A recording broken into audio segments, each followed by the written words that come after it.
Today I will talk about Civil War medicine, and I choose this topic because as a nurse I want to know about medicine history, but also because this semester I started my first history class and I was amazed to know how many people died during the Civil War.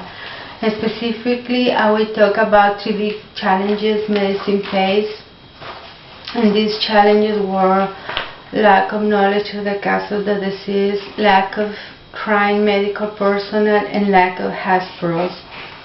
And the first challenge medicine faced during Civil War was lack of knowledge of the cause of the disease, because doctors could identify diseases but not the cause.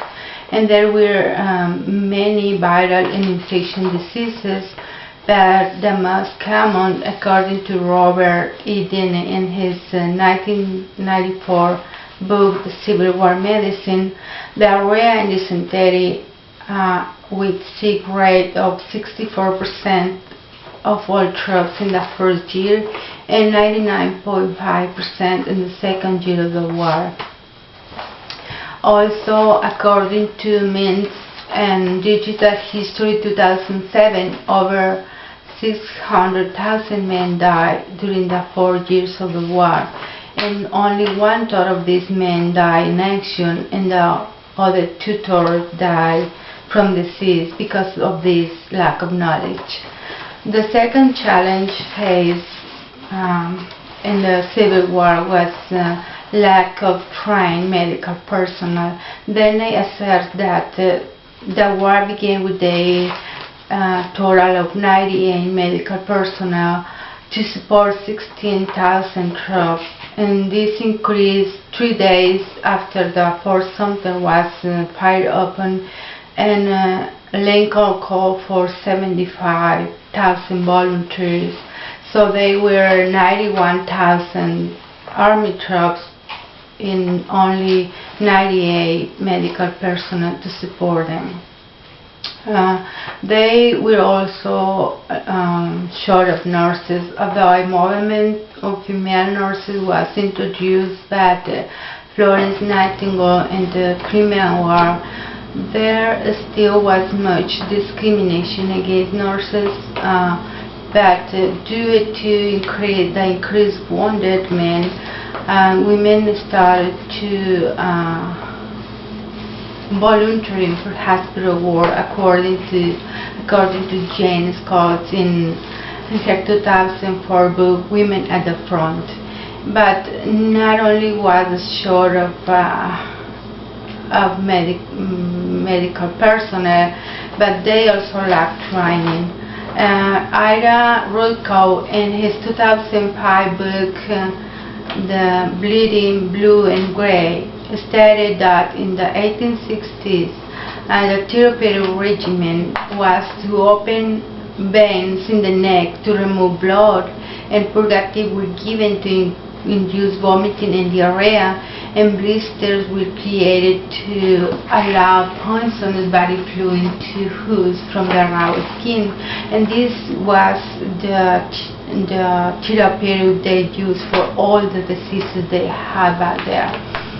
And about this lack of knowledge, Dr. Oliver Wendell wrote in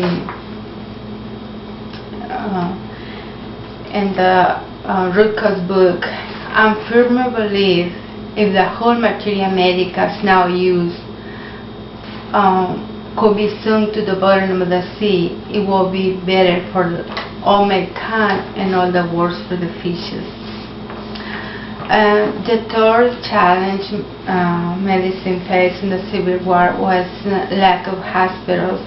Hospitals were an insignificant aspect of civilian life at that time, and the ones that existed were used only for the poor people, for charity cases.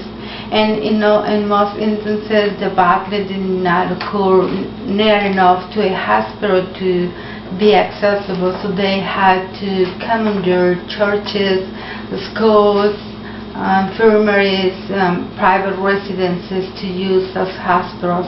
And also, as the war progressed, they had to use like hospital tents to house the sick and wounded. So in conclusion, these three big challenges medicine faced during the Civil War: lack of knowledge of the cause of the disease, lack of trained medical personnel, and lack of hospitals, created a need to meet and solve these problems. So now, 150 years later, we have good hospitals, we have specialized doctors and nurses, and we have cure for all the diseases they had. So we are very blessed to live in 2012. Thank you for your attention, and God bless you all.